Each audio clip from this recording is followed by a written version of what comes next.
Welcome back into Talking Fitchburg. Very special interview. First time on Talking Fitchburg, but he's going to come here a lot. He didn't know that, but he is. We have the fire chief of the Fitchburg Fire Department, Chief Sarver. Yes.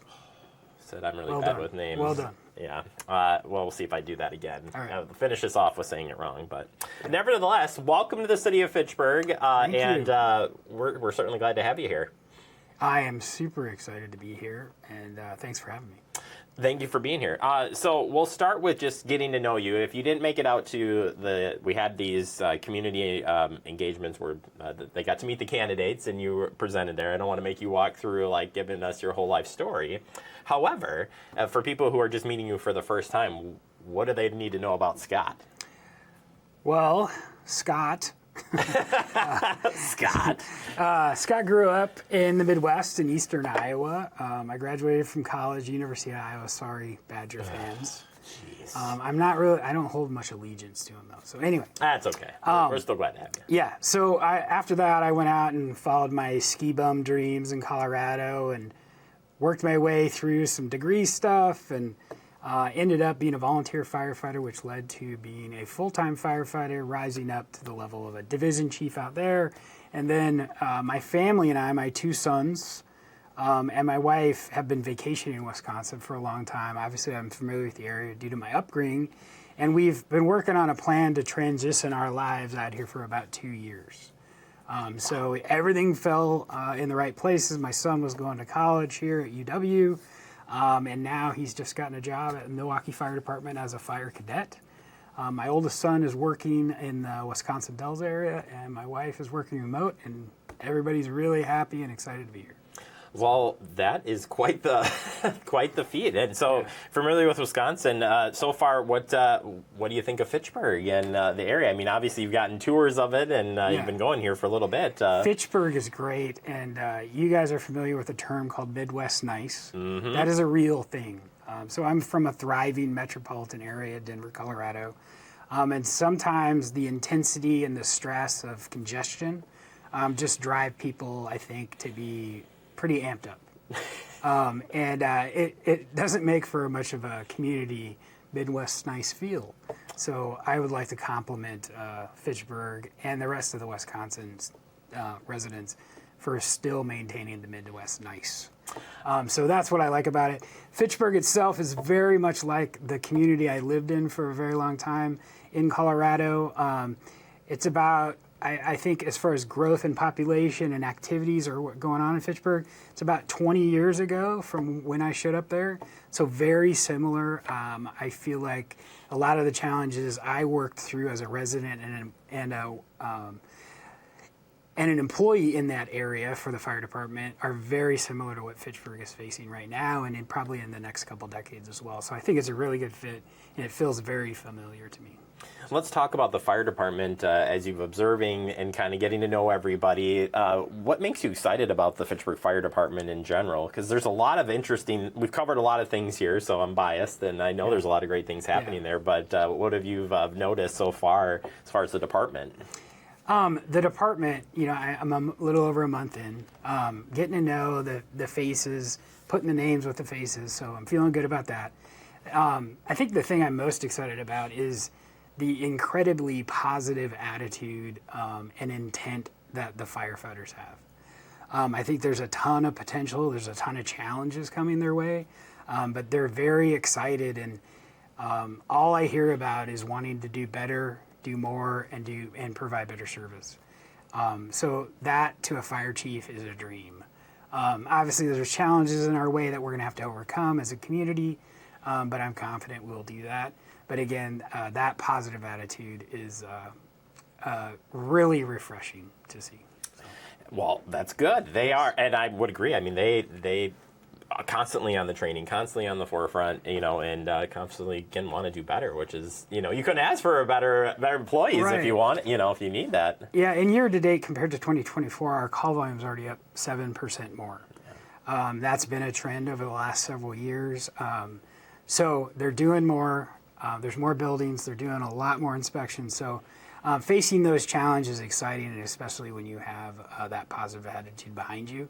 Sometimes you really got to when you have that high performance crowd, you really got to make sure you keep them engaged and maintain that communication so they understand pace.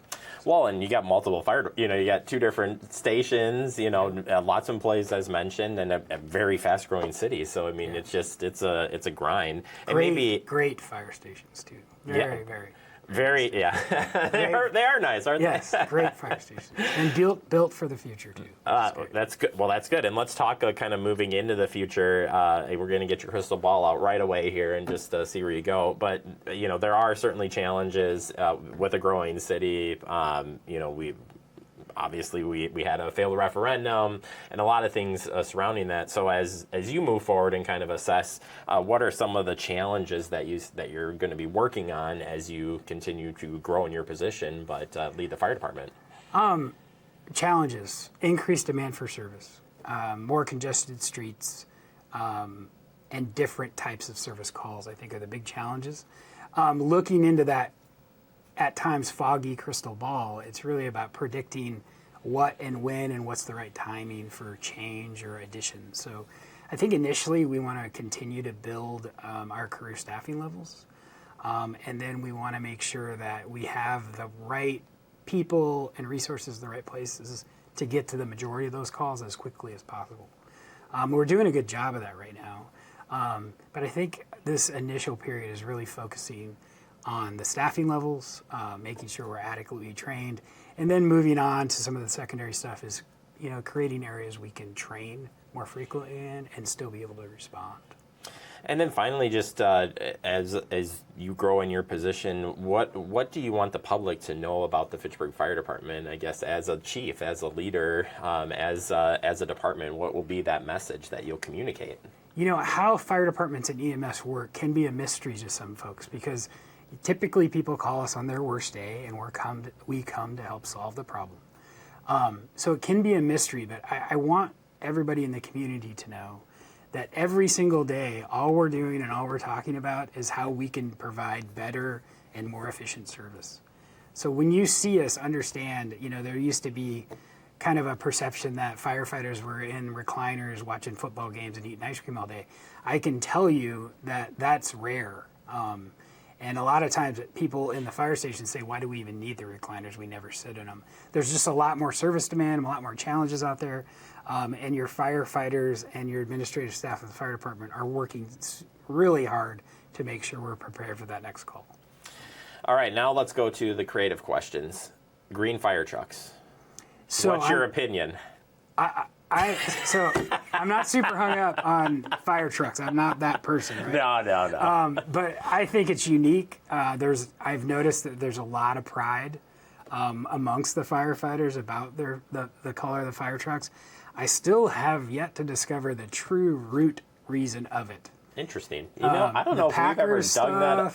Yeah, I don't know if it's a kind of Irish pride, I think. Well, you saw the yellow, right? You saw the yellow ones, right? So they've transitioned from that bright yellow color, yellow green to green, but I don't know. So, and the yellow green pretty much is disliked in the fire service. The reason why they had that color was prior to improving reflectivity of paint. Yellow was the brightest color for safety issues. Okay. So now most people are trying to transition away from that with the reflective nature of our paints we use now. So. Well, it makes it unique. But I like the green. I'm going on the record. I like the green. He's here to tell you green is okay. Yeah. All right. Yeah. Well, then we can accept you here officially. All right. Well, if people want to reach out to the department, have questions for you, you were at the last mayor listening session, so certainly you'll be out at different events. But I assume you're a friendly guy that you want to talk to people. So if people do want to reach out to talk to any of the staff at the fire department or yourself to kind of know what's going on, or just say, hey, what's going on, Scott? So, variety of different ways. If you're ever near a facility, one of our stations, always feel free to stop by. If we're there, we'll come out and answer any questions or talk to you about anything. On the City of Fitchburg website, we have contact information via the website under departments, fire department. And then also we are present in social media on Facebook and X, formerly Twitter. And we will be very responsive to any questions that may come up there. And ask us anything. We love talking about the history and tradition. We love talking about why the fire trucks are green. I'll get somebody better informed than me to answer that question. Yeah, that was a hit or miss question. For But me, yeah, we love engaging with the community, and we understand if we want the community to be there for us, we need to be there for the community. So we understand that, and you will see our faces and our vehicles out there supporting the community. Well, the door is open here, so we hope to have you come back on here, I'm give gonna us take you updates up on as much. We can't replace Mark though. I mean, Mark, he's got a spot here. He's a fixture, yeah. Yes. So we'll keep him going too. But either way, well, welcome aboard, Scott. Again, thank you so much for the time, and looking forward for the updates moving forward. All right, thanks again for having me.